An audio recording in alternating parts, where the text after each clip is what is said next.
Aqueles que não participaram da live semana passada, talvez não saibam que hoje o tema da live já está definido por um seguidor. Um seguidor, na live da semana passada, falou que gostaria que nós falássemos sobre os principais ou o principal caso da carreira. Gostamos desse tema, então vamos bater um papo. Lembrando que aqui é uma live do RSC Online. Quem não conhece o site, entra no www.rsconline.com.br. Quero aproveitar estes momentos iniciais também para alertar que temos no RSC Online os seguintes grupos de estudos com inscrições abertas e vagas. Alguns não temos mais vagas, outros encerraram-se as inscrições. Temos os seguintes grupos de estudos com inscrições e vagas. Primeiro, grupo de estudos para o TJ de São Paulo. Começa amanhã. Inscrições abertas e temos ainda poucas vagas. MP Pará, grupo de estudos para o MP Pará. Começa, acho que só na outra semana, está lá no site direitinho, mas essas vagas estão acabando, são só 30, estão acabando. MP Amazonas, também temos inscrições abertas, temos vagas. E MP Tocantins. Então, são grupos de estudos do RS Online, com planilhamento, material de apoio, encontros ao vivo de 15 em 15 dias, simulados, etc. Entre no site rsonline.com.br. Feito o jabá, começo com... Eu vou começar com o Ricardo, eu já quero alertar os alunos que o Ricardo ele pode ser chamado, o dever pode chamar o Ricardo hoje, ele tem que sair da live. Se isso acontecer, não estranhe, o dever chama. Então, eu vou começar com o Ricardo. Ricardo, quando a gente pensa... Eu vou falar por último, e aí até uma posição mais confortável, porque eu tive pensando, fiquei ontem e hoje pensando qual caso eu vou comentar. Alguns casos não tem como comentar. Alguns casos, né, ou vários, não dá para comentar, ou porque ainda não estão definitivamente julgados. Então, a gente tem que tomar o cuidado, de repente, o caso que nós vamos discutir aqui não seja aquele caso que a gente gostaria, outros estão em segredo de justiça. Então, eu fiquei pensando, eu estou com alguns na minha cabeça. Eu vou falar por último. Eu vou começar com o Ricardo, o nosso decano, Ricardo, Ferracini e o Fabrício. E eu falo por último, eu estou com alguns casos aqui, talvez até dê uma pincelada em mais de um caso. Porque, às vezes, o caso mais difícil, né, Ricardo? Ou o caso que mais nos marcou, não necessariamente tem a ver com um crime grave. Talvez não tenha a ver com um crime grave, mas é um caso que nos demandou muito, curiosidades, obstáculos que nós não esperávamos. No seu caso, eu espero que você não se refira a um que temos em comum. Vou referir esperando sem citar muitos detalhes. Então, eu vou começar com o Ricardo. Ricardo, depois eu vou seguindo. Qual foi o caso? O que é? Eu vou perguntar qual é o caso mais difícil, qual é o caso que mais te marcou, porque nem sempre o caso difícil é o que nos marca. Então, eu vou deixar você, de repente, escolher o caso mais difícil, o que mais te marcou. Fica à vontade. Eu acho que a gente foi marcado ao longo da carreira, né, por alguns casos, né? E desde que eu fui substituto, eu me lembro, eu tive dois casos quando eu era substituto que eu acompanhei, um deles mais assim intensamente, porque eu fiz a instrução dele, o outro nem tanto, e depois quando eu voltei titular foi em Piracicaba. Quando eu voltei como titular, eu peguei eles ainda, mas eu não cheguei a fazer o júri deles, olha como uma coisa demora, né? E foram dois casos muito parecidos, muito chocantes, que foram... Um deles foi um homicídio numa escola católica de Piracicaba, uma criança achada dentro de um freezer desativado. Isso me chocou profundamente. O outro, na mesma época, numa comarca, numa cidadezinha vizinha, que é parte da comarca de Piracicaba, 2 crianças num freezer na casa paroquial. E esses casos foram terríveis. Esse da casa paroquial, principalmente, porque eu fiz a instrução. e eu era substituto, tinha acabado de entrar. A instrução era pesadíssima, uma brigalhada entre os juízes, os advogados.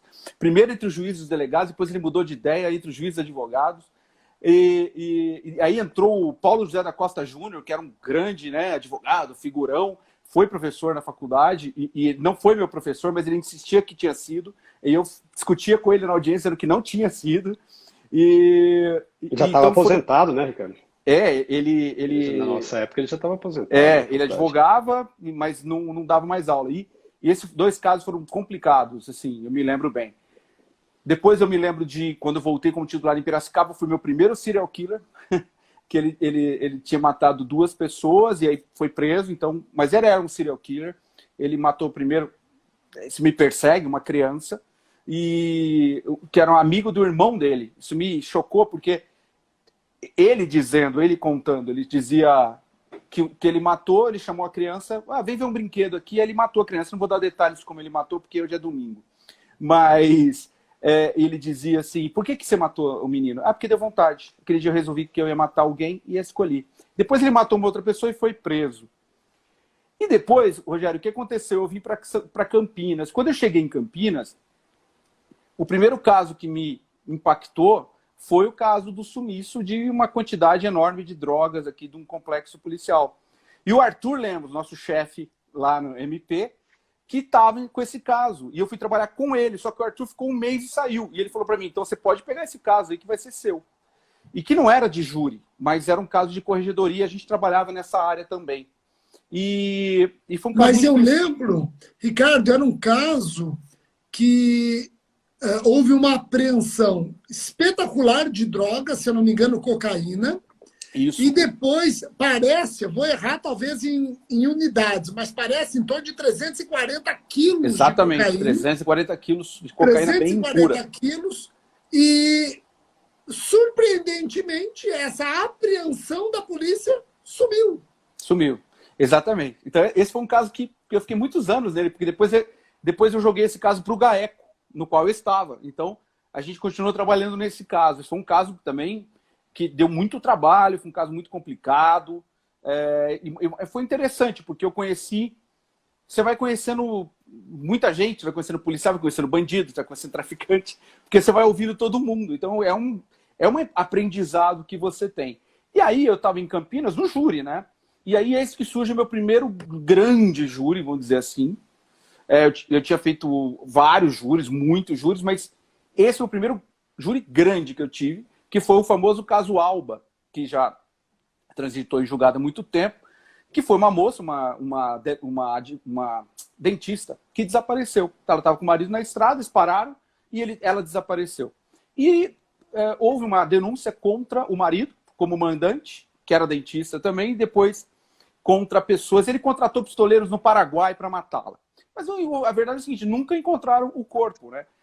E alguns deles, dos envolvidos, foram julgados e sobrou para mim o último julgamento, que foi o julgamento do mandante, que era justamente o pai. E foi importante porque... E nunca encontraram o corpo? Nunca, não encontraram o corpo. E foi um julgamento importante então porque... você já fez júri sem o corpo, o que demonstra que é possível a materialidade do crime, mesmo que não se ache o corpo. Sim, eu já fiz acho que 2 ou 3 júris assim. E nesse caso, o advogado era muito bom, era um advogado muito conhecido, Thales Castelo Branco, que hoje já não está mais na ativa, mas o filho dele está, o Fernando, que é muito bom também. E na época estava começando, como eu. Né? Enfim, e foi um júri muito interessante, porque foi longo, foi um batismo de fogo desses tipos de júri. Começou numa terça, 9 da noite, terminou numa sexta-feira, 7 horas da manhã. Então, a hora que eu saí do fórum. Então, foi longo, foi muito interessante, foi muito agradável, apesar dos embates no plenário, fora do plenário, no bastidor, era muito agradável. O Thales Castelo Branco era um advogado muito elegante, muito educado, então era muito gostoso. E nós acabou o júri na sexta-feira, 7 da manhã, a gente foi numa padaria tomar cerveja. Ele, o juiz, enfim, aprendi muito naquele júri. E aí veio a CPI do narcotráfico. Não sei se você lembra disso, lógico que você lembra.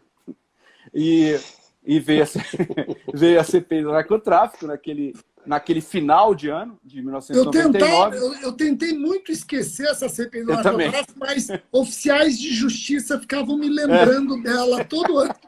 Exatamente. E aí a gente começou a acompanhar essa CPI, a Procuradoria-Geral falou, olha, doutor Marrei, na época, acompanhem essa CPI, nós começamos a acompanhar. Foi outro aprendizado, lidar com CPIs e lidar com políticos. Era coisa também muito interessante, muito enriquecedora para a minha vida. Tivemos embates, tivemos de tudo, inclusive com a CPI, e foi muito interessante. E no final, eu aprendi muita coisa, e aí surgiu o GAECO do interior, o GAECO de Campinas. Foi aí que foi esse o núcleo.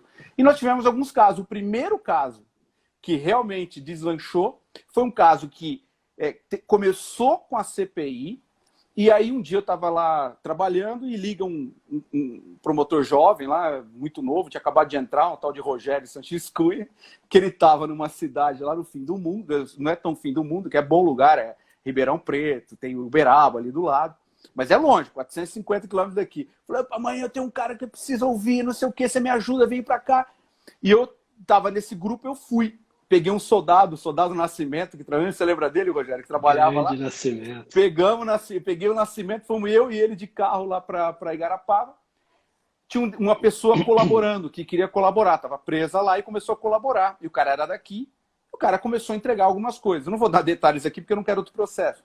Mas, enfim, ele entregou algumas coisas e foi muito importante, porque esse caso foi importante, porque a partir desse depoimento que você colheu, a gente começou a aprender a ligar casos e ligar outros casos. E aí a gente teve um outro colaborador, e esse foi o primeiro grande processo que a gente teve aqui. Era uma organização criminosa de roubo à carga e receptação de cargas. Então foi uma coisa muito importante. E outra coisa que nos ensinou também, acho que ensinou a você também, né, esse caso. Depois você teve um repique disso muito pior, talvez, mas quando você mexe com certos interesses, o quanto que isso se volta contra você, né? O quanto que o jogo é duro. E o jogo foi duríssimo, né? A gente apanhou muito nesse caso. E foi duríssimo mesmo. O jogo é sujo e ninguém pensa duas vezes antes de atacar. Mas isso a gente aprende com isso. A gente aprende muito com isso. E depois do GAECO, aconteceu que eu trabalhei nos sequestros. Né? Além desses casos de corrupção ali, corrupção aqui, teve os casos de sequestros, houve uma onda de sequestros aqui, eu trabalhei todos eles, menos um caso, que a colega quis ela trabalhar, então, em todos, isso também foi um outro grande aprendizado, ver como a polícia trabalha nos sequestros, né? A gente acompanhou, não sou louco de ficar trabalhando em sequestro, a polícia que fazia a investigação. Aí nós vimos, foi muito difícil, porque a polícia foi muito firme, ela descobriu que tinha gente dela envolvida nesses sequestros, e a polícia foi firme, não escondeu, nos chamou, mostrou, e nós ajudamos a polícia nisso. Então foi um trabalho muito desgastante, muito complexo, muito perigoso, a ponto de sequestrarem gente na nossa porta, dando tiro. Então foi uma coisa assim, muito marcante na nossa vida. E aí, mataram o prefeito, né? Aqui em Campinas, que também foi o pior caso da minha vida, eu digo isso porque foi um crime bárbaro e um crime que nós levamos um embate muito grande dentro das investigações. Houve muito problema nas investigações até a entrada do DHPP, aí a coisa deslanchou. DHPP, para deixar claro, é a Delegacia Especializada de Homicídios. De São Paulo. E eles vieram para cá, ajudaram muito na investigação. E aí nós tivemos um processo, houve a família muito... Isso é uma coisa muito ruim para quem trabalha no júri, quando a família não fica do seu lado porque ela acha que você não investigou tudo, que tem um mandante, e eu posso até concordar, mas eu não tinha o mandante. E aí foi um processo muito difícil. No final ele foi impronunciado, o único réu, porque os outros tinham morrido, foi impronunciado. Nós recorremos, o tribunal nos deu razão, pouca gente sabe disso, porque pouca gente leu o processo. Mas o tribunal nos deu razão, falou, olha, vocês têm razão, foi esse grupo aí que matou. Só que o réu que sobreviveu, esse réu, vocês precisam de mais prova de que ele estava no local. E aí, enfim, e hoje está para prescrever o caso 20 anos depois. E depois, Rogério, eu não quero aqui tomar todo o tempo, mas esse caso foi muito, muito, muito marcante. E a gente depois teve outros casos no GAECO muito legais para aprender a investigar, casos envolvendo adulteração de combustível. Foi muito interessante aprender a investigar certas coisas, lavagem de dinheiro, tal. Aí depois eu saí do GAECO, você entrou, você, a Mauri, né? E continuaram muito desses trabalhos e entrar com trabalhos novos, muito interessantes. Foi uma pena, por exemplo, eu não pude trabalhar muito com você em casos que eu não vou falar aqui, porque também não sou louco, né? Mas você sabe do que eu estou falando. Enfim, e depois voltei para o júri. E no júri, bom, júri é júri. A gente tem os piores casos da história, né? Os piores casos que a gente pode ver do que o ser humano pode fazer, o que o ser humano é capaz. Eu tive o meu segundo psicopata, o meu segundo serial killer, tive outros casos aí de gente tentando incriminar. Eu tive um caso muito interessante que me marcou, porque o sujeito pode uma batida de carro, que ele tinha que pagar um para-choque, ele conseguiu matar o dono do carro para que ele tinha que pagar o dinheiro e incriminar o atual marido da ex-mulher dele. Ele conseguiu fazer isso. E ele conseguiu, e para convencer, ele ainda deu um tiro em si próprio. Então foi uma coisa de louco. O cara foi preso injustamente, e aí tudo foi descoberto, e aí eu fui fazer esse júri. Enfim, e muitos outros, muito tristes, casos de feminicídio que não acabam mais, e um mais triste que o outro. O júri é uma coisa gratificante, mas também é muito triste, né? Eu dizia que quando às vezes a gente fazia uma investigação sobre organização criminosa e o sujeito saía com uma pena que, depois de todo aquele trabalho, saiu com uma pena que, num dia de júri, você consegue, às vezes, o dobro num julgamento de homicídio. Mas o júri tem um aspecto. Ele é um trabalho gratificante, mas é muito triste. Porque por trás de cada crime tem uma história, e uma história muito triste. Seja um homicídio tentado, seja ele consumado, sempre é muito triste, sempre com aspectos muito... que ficam marcantes, marcam as pessoas que se envolveram nisso, e cada homicídio nunca é igual ao outro. Eu já pensei até em anotar tudo para depois lembrar, escrever um livro sobre os casos, porque é incrível o que o ser humano é capaz de fazer. Enfim, eu fiz um resumo aqui desses 27 anos. Lembrando que você saiu dessa promotoria do júri e cheguei eu, né? Exatamente. Você está me animando muito, eu já estou vendo o dia que acabar a assessoria que espera. Obrigado. Exatamente. Verracini, você. Bom, Rogério, os dois casos que mais me marcaram, como fala o Ricardo, são casos de júri, mas esses marcam de uma forma tão profunda e tão desagradável que eu não vou contar hoje aqui. Acho que não vale a pena o grau de tensão e o grau de tristeza que isso me traz. Um deles eu fiz análise depois do caso, porque eu não conseguia superar o caso, de tão grave que foi.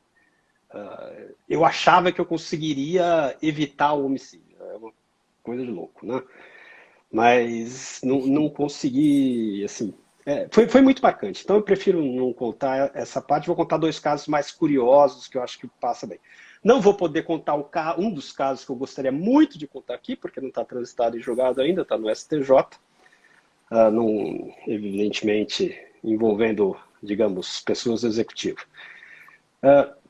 Mas vamos tocar em dois casos mais curiosos. Eu era promotor numa cidade do interior, do lado de Mojimirim, ali, que se chama ainda Itapira. E em Itapira, eu cheguei lá e peguei um caso que foi super grave, uma apreensão, eu lembro perfeito, era na rodovia entre Campinas e Mojimirim, foi preso um traficante grande, o traficante estava com 30 quilos de cocaína num Gol branco, esse traficante foi preso, era chefe, uma escuta, tal, foi preso, foi para a cadeia e ele financiou a fuga.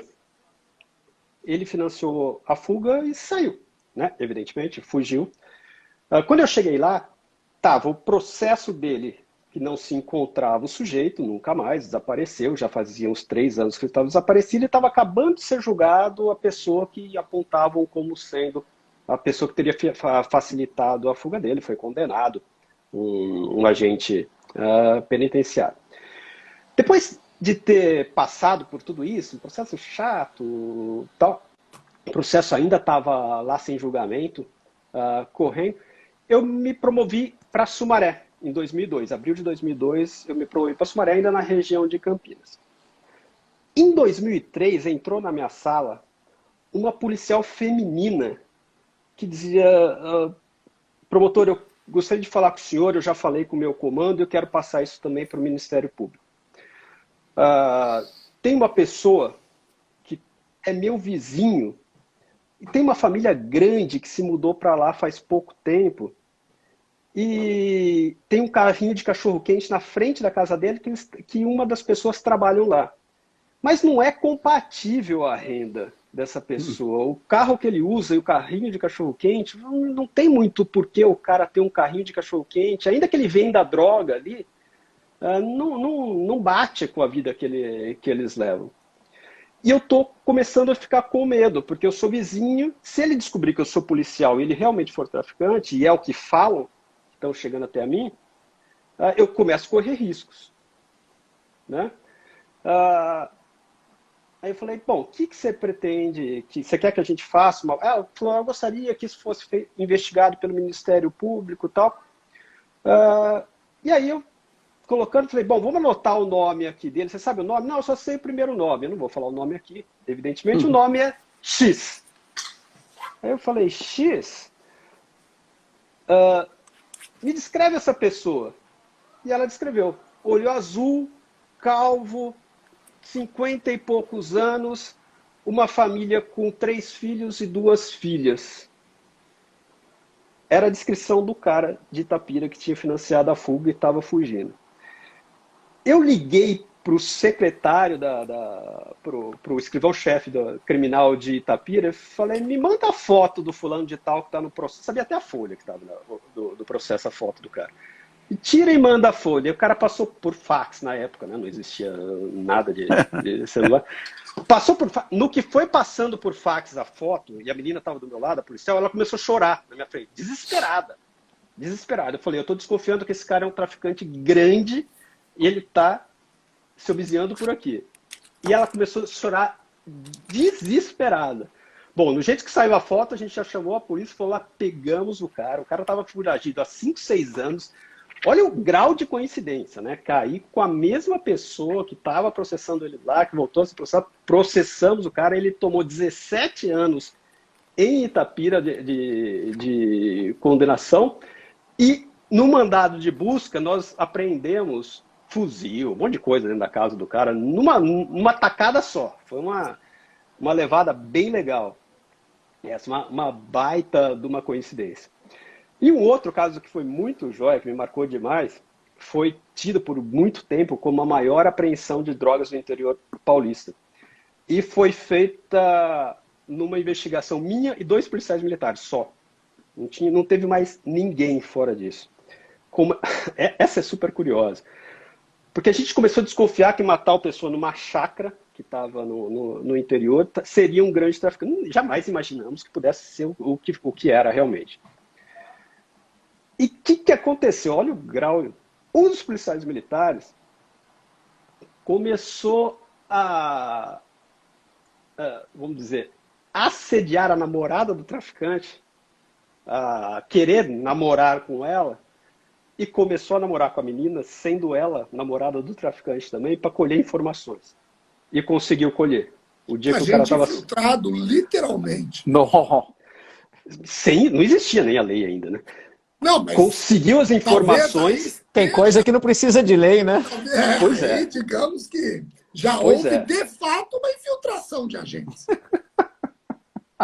E ele chegou e falou, doutor... No sentido mais lúdico.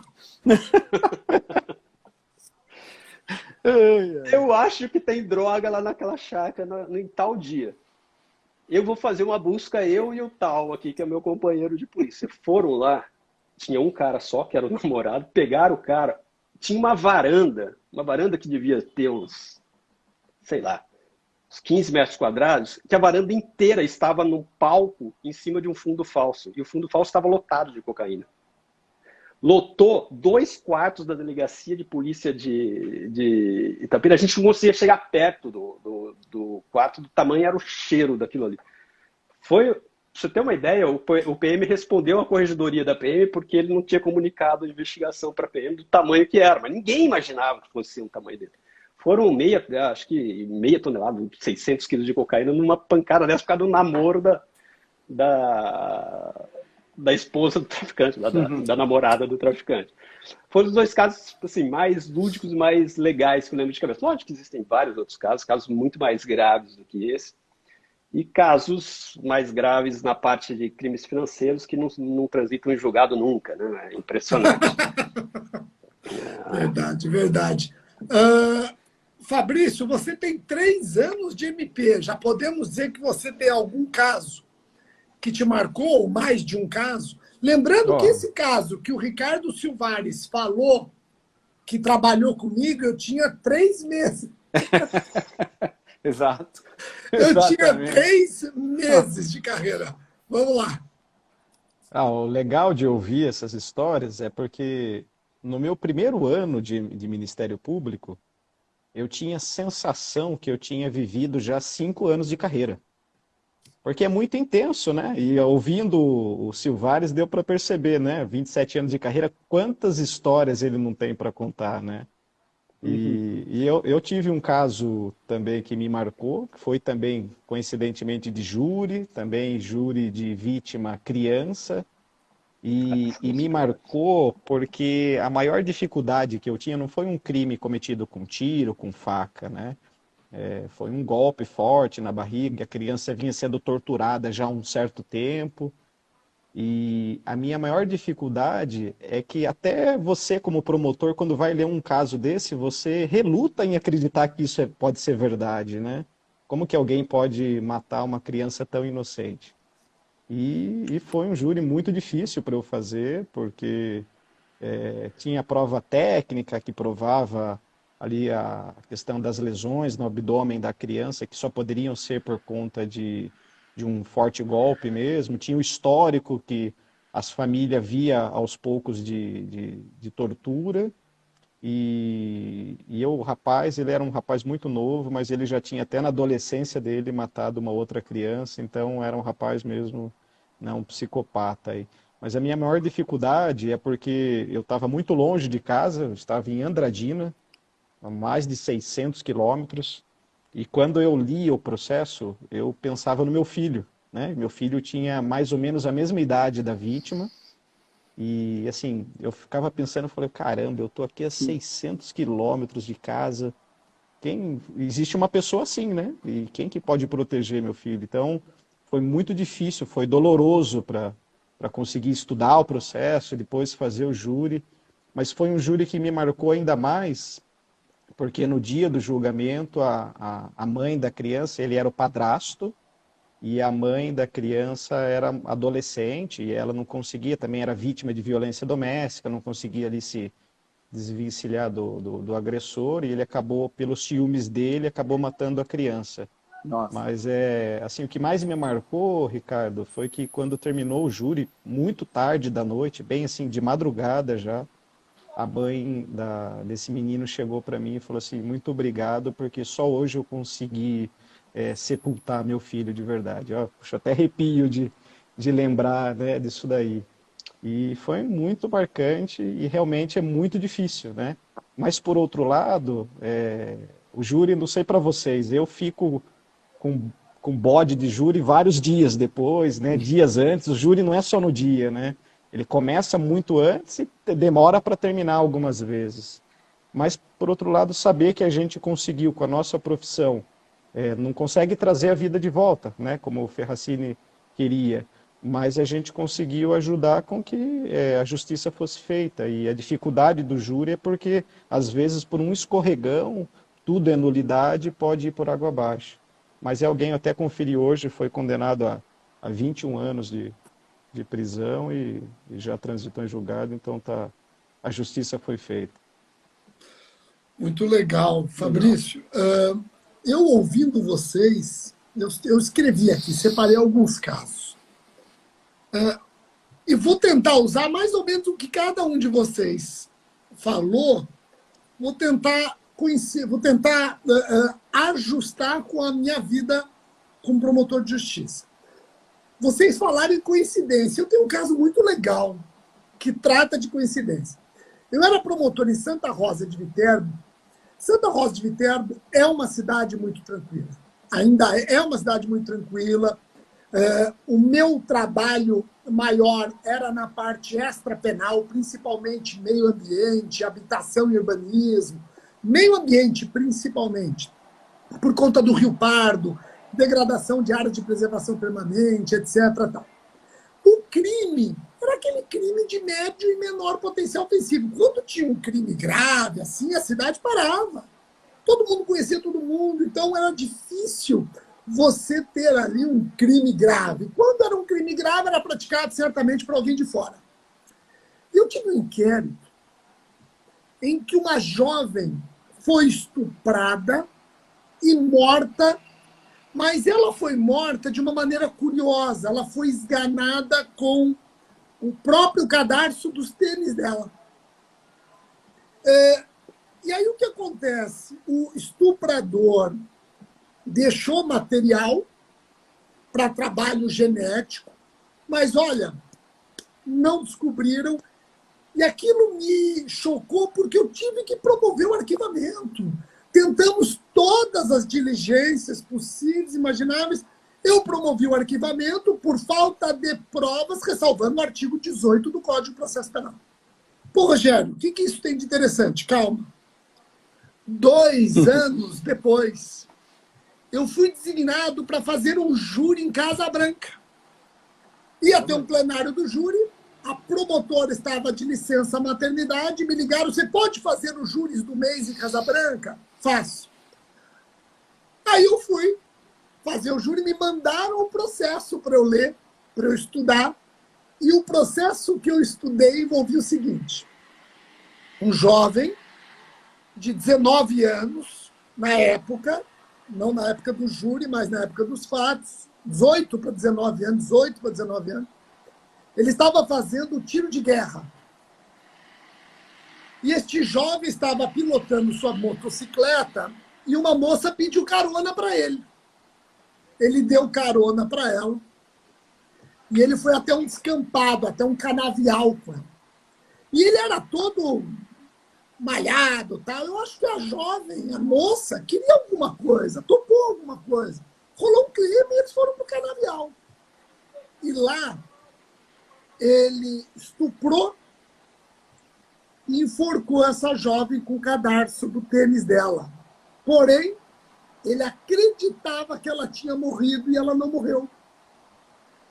Então eu fui fazer este júri em Casa Branca de um estupro e tentativa de homicídio, homicídio qualificado, a vítima viva. Quando a vítima contou tudo, eu já liguei Casa Branca com Santa Rosa. Pediu desarquivamento em Santa Rosa, era exatamente ele. Bateu um material genético que foi colhido pelo Instituto de Criminalística. Bateu, e olha que interessante. Graças a essa coincidência que eu apurei, nós descobrimos que ele tinha matado em Tambaú e em Santa Cruz das Palmeiras. 4 crimes na mesma época. E as pessoas que viram alguma coisa falavam de um jovem com cabelo militar. Olha que interessante. Se eu não tivesse ido fazer aquele júri, talvez esses 4 casos não teriam sido tratados como um serial killer. Olha que interessante. Então, esse é um caso que envolve uma expressão que vocês usaram da coincidência. O outro caso difícil, júri, em Vinhedo. O homicídio dentro de um condomínio de luxo. Um senhor queria construir num terreno que estava embargado. Aí a administração do condomínio de luxo proibiu. A esposa desse senhor discutiu com o administrador, voltou para casa, falou para o marido que foi maltratada, foi destratada pelo administrador. O marido pegou uma arma, colocou-se na moto, foi até a administração no final do expediente e deu 13 tiros e matou. Por que esse caso foi dificílimo? Porque não tinha uma testemunha de viso. Não tinha. Ele entrou por um lugar que ele sabia que não tinha câmeras, deu 13 tiros, voltou, ninguém viu, só encontraram o corpo. Aí foi um júri interessante, porque foi um júri que eu tive que demonstrar para os jurados que a autoria vem por exclusão. Então, quando você fala para os jurados da cidade, você menciona o condomínio, talvez eu falando aqui, vocês não vão entender, mas quando você, para os jurados, diz é o condomínio tal, e você olha para os jurados e diz, vocês certamente já tentaram entrar no condomínio tal. Foi fácil entrar? Claro que não, é um dos condomínios mais rigorosos em termos de segurança. São poucos os condomínios em Vinhedo com segurança armada, esse tem segurança armada. Então eu garanto uma coisa para vocês. Não foi gente de fora, foi gente de dentro. E foi gente de dentro que conhecia a rotina, porque foi pela porta de trás, que era a única porta que não tinha câmera. E quem tinha raiva desse administrador? Ele, pois a esposa, na manhã, tinha discutido com o administrador. E aí comecei a falar, a moto desapareceu. Aí eu comecei a falar que ele entregou a arma do crime 2 ou 3 dias depois, absolutamente lambuzada de óleo para tirar todos os vestígios. E aí eu fui mostrando... Olha, indício, né? A soma de indício. Exato. Foi o júri mais difícil e ele foi condenado. E foi um júri interessantíssimo, porque o irmão da vítima era advogado criminalista, advogado de júri. E ele veio falar comigo, ele falou, doutor, ele era muito consciente. É vivo ainda. Ele falou, doutor, eu não vou me habilitar como assistente de acusação, que eu vou te atrapalhar. O senhor é racional, eu não posso trazer o emocional para cá, eu vou ficar na plateia, doutor. Eu vou ficar lá torcendo para o senhor tal. Então, até tive uma assistente de acusação, a família até contratou uma advogada muito, muito capaz, vou até mencionar o nome dela, a doutora Vera Francischetti de Vinhedo, muito capaz, ela e as filhas bem capazes, e ela foi muito colaborativa, sabe? Aquele assistente de acusação muito colaborativa. E foi interessante que, quando eu acabei minha fala, o advogado do réu, juiz aposentado, tá? Ele contratou um juiz aposentado no escritório, eu falei assim, agora, vou para a réplica ou não vou para a réplica? E eu tive que trabalhar ali custo-benefício, eu tive que olhar o jurado, a gente ficou discutindo jurado 1, jurado 2. A hora que eu vi que eu tinha 4 votos com certeza, eu falei, eu não vou para a réplica, todo mundo, você é louco. Aí eu falei, já sei com quem eu vou conversar. Chamei o irmão da vítima. Ele falou, doutor, o senhor vai para a réplica? Eu falei para ele, o senhor é o irmão da vítima, o senhor é advogado criminalista. Eu não quero ir para a réplica. Eu acho que se eu for para a réplica, eu vou ganhar esse júri. Eu estou falando para o senhor, eu vou ganhar esse júri. Mas o senhor é irmão da vítima. O senhor está aí fora vendo. O senhor acha que eu devo ir para a réplica? Eu lembro que ele me abraçou, ele fez assim, ó, o senhor é o promotor, eu só sou irmão da vítima. Faz o que o senhor acha melhor. Não fui para a réplica. E foi uma condenação belíssima. Réu abastado, que é o tipo do réu que você quer ver a justiça presente, né? Ninguém aqui gosta da justiça apenas no PPP. E eu lembro que ele foi condenado, infelizmente saiu solto, porque estava respondendo em liberdade. Hoje não sairia mais solto por causa do artigo 492, inciso 1, letra E. E eu lembro que ele olhou para a plateia, repleto de familiares da vítima, e ficou batendo palma, assim. Imediatamente eu pedi a prisão dele. Imediatamente. Aí o juiz não prendeu. Falei, essa atitude dele é digna de prisão preventiva. Essa atitude... Aí o juiz não... Se dependesse de mim, ele estava preso ali. Bateu palmas para as famílias, para os familiares das vítimas. Bom, cara de pau. Cara de pau. E o outro caso que eu tive... Não foi um caso de crime grave, mas mexeu comigo também, viu, Fabrício? Quando você fala, porque aqueles casos que você se coloca na posição dos pais de uma vítima, isso é terrível, é terrível.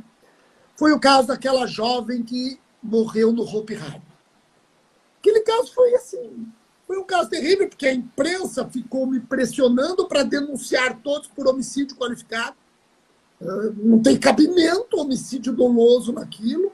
E a imprensa ficava pressionando para o promotor ter. Aí a imprensa aprendeu que era dolo eventual, ela só não aprendeu a usar o dolo eventual, né? O dolo eventual existe, mas saiba usar. E esse caso do Hopi Hari foi um caso difícil. Por quê? Porque foi uma denúncia. E nós estamos fazendo essa live, gente, para quem está estudando para concurso, não importa o concurso, aqui nós estamos falando com promotores, é para você retirar desta live ânimo para estudar. Porque se eu sou estudante, vejo esse testemunho de 4 promotores, esse testemunho é para me encher de ânimo, para viver o que nós vivemos. Eu digo que quando a pessoa passa em concurso, ele não abandona problemas, ele troca de problemas. Exatamente. Não é você... Rogério, eu vou abandonar 90% dos meus problemas. Eu falei, não, você vai trocar 90% dos seus problemas. É. E essa história que o Fabrício fala de viver o caso, se colocando nos papéis envolvidos, é muito difícil. E o caso só para não te cortar, desculpa te cortar, Rogério, só para que me fez lembrar. Nesse caso, eu voltei para casa e quando eu voltei, meu filho começou a me perguntar, né? Sim, eu acho que a criança sente, ele falava... Por que você trabalha tanto, pai? Né? E eu não tinha resposta para dar para ele. E daí, antes de voltar para a próxima designação, eu falei assim, o papai trabalha muito porque tem muita gente que precisa de mim. Né? No trabalho, onde foi, enfim, acho que é exatamente isso, trocou. Né? E é onde a gente ganha ânimo mesmo para estar vivendo aí a profissão. Perfeito, perfeito. E esse caso do Hopi Hari, por que ele me marcou? Porque o acidente aconteceu em fevereiro, dia 12 de fevereiro, salvo engano. E eu tinha acabado de voltar da Disney com meus filhos. Uhum.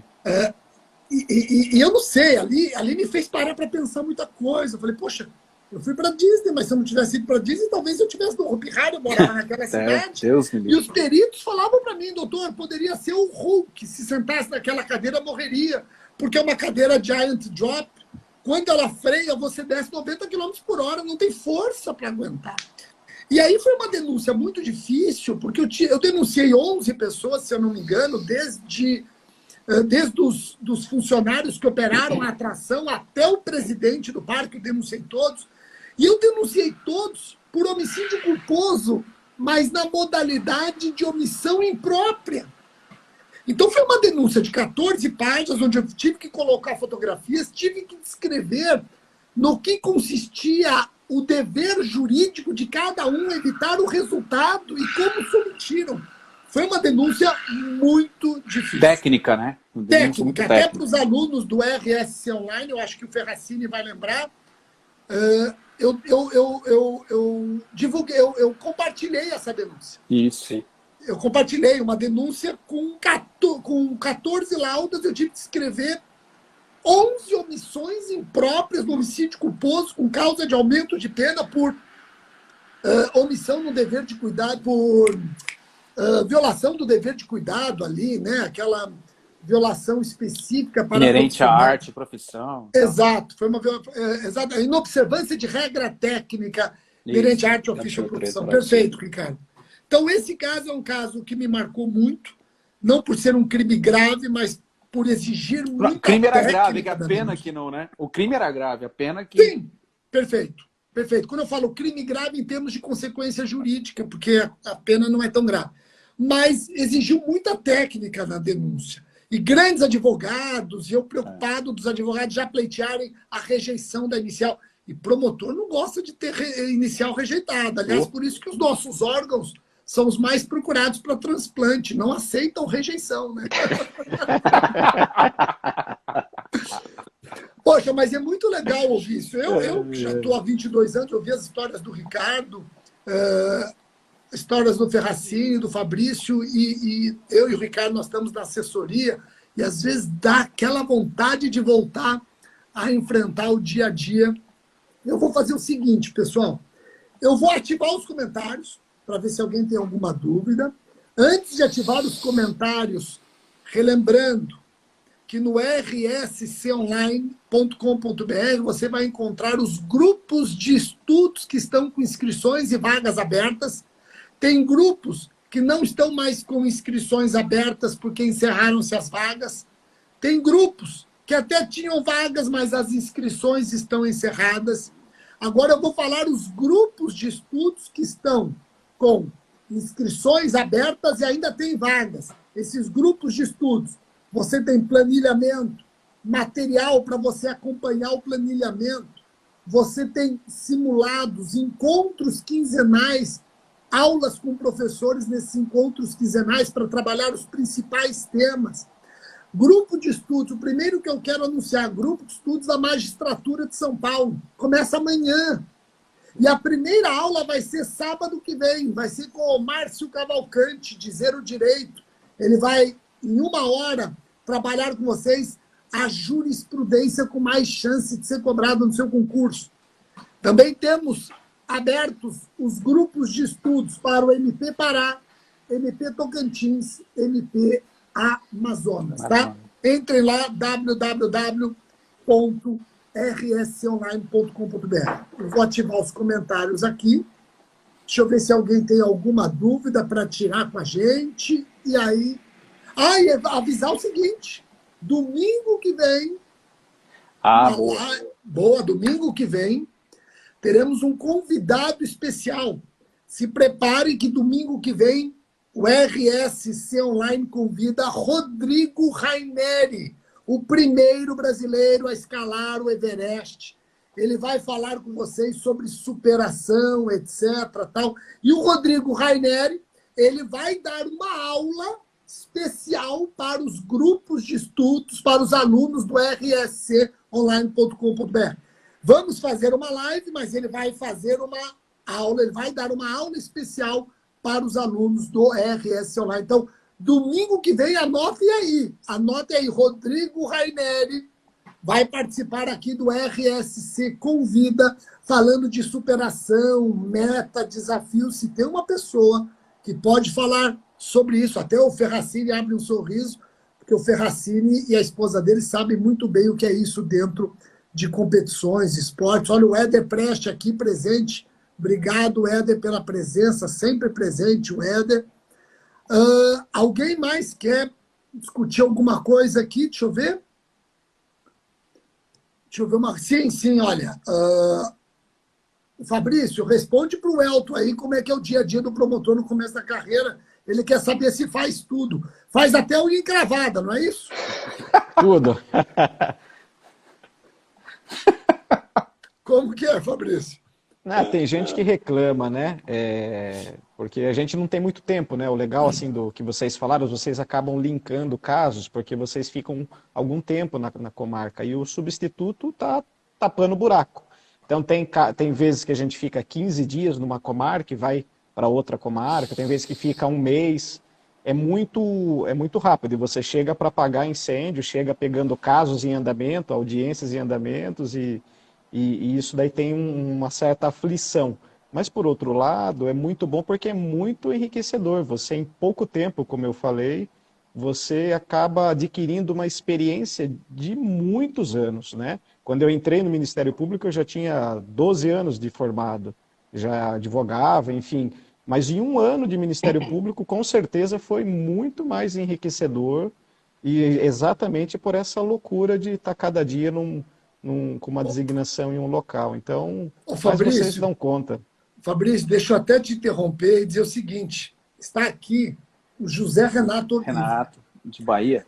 José Renato Oliva é um excepcional colega da Bahia e foi examinador do MP da Bahia mais de uma vez. Então, o José Renato Oliva é uma pessoa a ser intimada para vir aqui numa live e dialogar com o RS Online sobre a postura do examinador e a postura do examinado. Eu já fiz esse bate-papo com o Zé Renato, é excepcional, ele fala como examinador o que ele buscava, os erros mais comuns, etc. Olha, ele colocando aqui, você manda, olha que legal. Então, é muito bacana. Jóia ouvir, porque o Zé Renato ele tem uma linguagem bem aproximativa.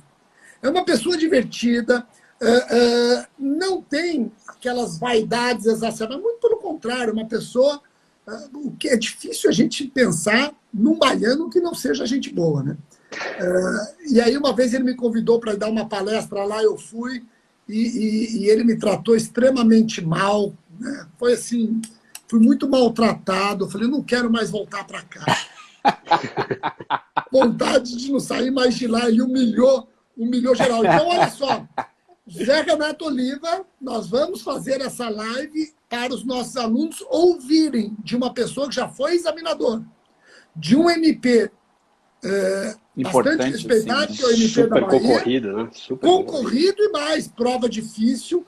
O Zé Renato Oliva, ele ficou muito conhecido porque ele foi examinador e ele bolou um problema que, para o aluno conseguir fazer o problema, ele precisava de um calendário, porque tinha datas ali que era sábado e domingo. Sabe o que ele fez para não ter problema? Ele colocou na prova o calendário.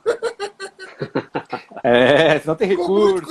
Ficou muito conhecido. Então, vamos fazer isso, viu, pessoal? Vamos trazer o Zé Renato para bater um papo. Vocês vão escutar aquilo que nós já falamos, mas, de repente, vocês não dão crédito. Vocês vão escutar diretamente de um ex-examinador. O que mais? Vocês viram mais alguma coisa aqui? Ixi, chegaram várias aqui, né? Muita pergunta. Olha só, o professor Murilo, obrigado. Maicon, obrigado. Quem mais aqui, ó? Ellington, Murilo é de Sorocaba. Quem? Murilo é de Sorocaba. Ah, é de Analista, Sorocaba? Grande analista. Excelente. Sua mãe, não é não? A minha mãe de praxe aqui, ó. Ó, minha mãe, só faltava minha mãe não falar que foi excelente, né? Qualquer dia eu vou fazer uma live com a minha mãe, já falei isso. Qualquer dia eu vou fazer uma live com ela. Vamos lá. Machado, obrigado. Eu achei legal que o pessoal se animou aí ouvindo as histórias, viu, Rogério? Muito comentário. Agora me animei a fazer o concurso mesmo. Pois é. Não, e se tem uma coisa que eu digo é o seguinte, depois que você passando naquilo que você quer, todos os dias você vai acordar para viver aquilo que você sonhou viver. Deixa eu ver aqui. Obrigado, Lucas. Então, pessoal, eu não vou pedir o tema da próxima live, porque o tema da próxima live já está estipulado, vai ser com o Rodrigo Raineri. E aí nós retomaremos as outras lives, temas aqui vinculados a concurso. Não que o Rodrigo Raineri não vai ser um tema importante para quem está estudando para concurso, tá? Então eu vou me despedindo. Ricardo, bom plantão. Pois é. Bom plantão. Eu falei para você que eles não iam te ligar na live, eles vão te ligar às 11h30, tá? Fica tranquilo. Vai ser às 11h30 da noite. Hoje tem Olimpíada para assistir, tá bom. Pois é. Ferracini, obrigado você também. Eu gostei das camisetas, as polos ficaram muito boas, viu? Gostei. Rapaz. Hã? Meu pai queria ficar com ela, Rogério. Você deixou na casa dele, cara. Eu cheguei lá e ele estava vestido. Você tá brincando? A gente manda pro teu pai, a gente faz uma live, mas ele vai ter que fazer uma live também. Fabrício, tá faltando você. Eu vou buscar na caixa postal, Rogério. Eu imagino o quanto constrangido você tá sem a camisa. Tô imaginando. A live, Lucas, é às 20 horas. Do Rodrigo. Mesmo horário dessa, sempre. De domingo, aqui é o nosso Manhattan Connection RSC Online, tá bom? Galera, obrigado. Amanhã, quem já vi aqui alguns alunos do Grupo de Estudos da Magistratura São Paulo, sejam bem-vindos. Amanhã começa efetivamente o seu curso. Tá bom? Galera, um abraço. Até a próxima live. Valeu, até mais. Até mais. Boa noite. Tchau, tchau. Bom trabalho aí. Tchau, tchau.